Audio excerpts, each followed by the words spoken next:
കനത്ത മഴയിൽ കണ്ണൂരിലെ വട്ടിയാന്തോട് പുഴ കരകവിഞ്ഞതിനെ തുടർന്ന് പാലത്തിലൂടെയുള്ള ഗതാഗതം തടസ്സപ്പെട്ടു. ശക്തമായ മഴയാണ് ഈ മേഖലയിൽ ഇപ്പോഴും പെയ്യുന്നത്.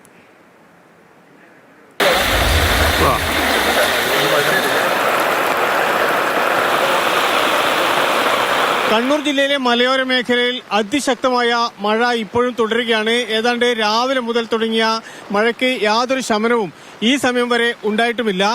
ഇപ്പോൾ ഈ വട്ടിയാന്തോട് പാലമാണ് നമുക്ക് പിറകിൽ കാണുന്ന ഈ സ്ഥലം. ഈ ഭാഗം ശരിക്കും രണ്ട് ഭാഗമായി ഒറ്റപ്പെട്ട അതേ അവസ്ഥയിലാണ്. സാധാരണ രീതിയിൽ ഇങ്ങനെ മഴ പെയ്തു കഴിഞ്ഞാൽ സാധാരണഗതിയിൽ കാലാങ്കി ഇവിടുന്ന് കുറച്ചപ്പുറം കർണാടക ഫോറസ്റ്റ് ആണ്. ഫോറസ്റ്റിൽ ഉരുൾപൊട്ടുന്ന സമയം എല്ലാ ശക്തമായ മഴകളിലും ഉരുൾപൊട്ടാറുണ്ട്. അപ്പോൾ ഇതിന്റെ പാലം എന്തൊരാവശ്യം ഒരുപാട് വർഷങ്ങളായിട്ടുള്ളതാണ്. അപ്പോൾ ഇത്തവണ ഫണ്ട് അതിന് അനുവദിച്ചിട്ടുണ്ട്. എത്രയും പെട്ടെന്ന് തന്നെ പണി നടക്കുമെന്ന് പ്രതീക്ഷിക്കുന്നു. വെള്ളം കൂടി കഴിഞ്ഞിട്ടുണ്ടെങ്കിൽ ഇത് വട്ടിയാന്നൊരു ടൗണാണ്. ടൗണിലടക്കം വെള്ളം കയറുന്നൊരു സ്ഥിതിവിശേഷമാണ് ഇപ്പോൾ നിലവിലുള്ളത്. ഇതിനപ്പുറത്തെ ഭാഗത്ത് മണിക്കടവ് എന്ന് പറഞ്ഞ സ്ഥലമാണ്. മണിക്കടവുമായിട്ട് ഈ പ്രദേശത്തുള്ള ഒരു മണിക്കടവാണ് സ്കൂളുകൾ കോളേജസ് ഒക്കെ ഉണ്ട്. അപ്പം ഇവിടുത്തെയുള്ള ജനങ്ങൾക്ക് ആശ്രയം ഈ വഴി തന്നെ ഉള്ളൂ.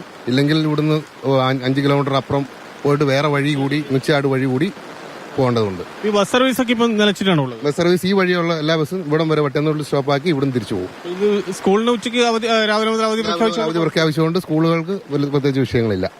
ഇത് ശരിക്കും കാണുമ്പോൾ പേടിയാവുന്ന ഒരു അവസ്ഥ. അത് ഏത് സമയം വെള്ളം കൂടാം, നമുക്കത് പ്രവചിക്കാൻ പറ്റില്ല. കാരണം ഫോറസ്റ്റിൽ എപ്പോഴാണ് ഉരുൾ പൊട്ടുന്നത് നമുക്ക് മുൻകൂട്ടി പ്രൊഡിക്ട് ചെയ്യാൻ പറ്റില്ല. കൂടിക്കഴിഞ്ഞാൽ ഓൺ ദ സ്പോട്ടിൽ ഇവിടെ വെള്ളം കൂടും. ഇതിനപ്പുറം വേറൊരു പാലമുണ്ട്, ഒരു ചപ്പാത്ത് പാലം എന്ന് പറഞ്ഞിട്ട് മാത്രമേ അതൊക്കെ ഓൾറെഡി മൂടി കഴിഞ്ഞിരിക്കുന്നു. ഈ കാലവർഷത്തിൽ ഇത്രയും ശക്തമായ ഒരു മഴ ഈ അടുത്ത ദിവസങ്ങളിലൊന്നും തന്നെ, അല്ലെങ്കിൽ ഒരു പക്ഷേ ഈ കാലവർഷത്തിന്റെ ഈ സമയത്ത് ഒന്നും തന്നെ ഉണ്ടായിട്ടില്ല. പക്ഷേ ഇന്നലെ രാത്രി മുതൽ പെയ്യാൻ തുടങ്ങിയ ഈ മഴ ഈ പ്രദേശത്തെ ആകെ വലിയ രീതിയിലുള്ള ആശങ്കയിൽ ആക്കിയിട്ടുണ്ട്.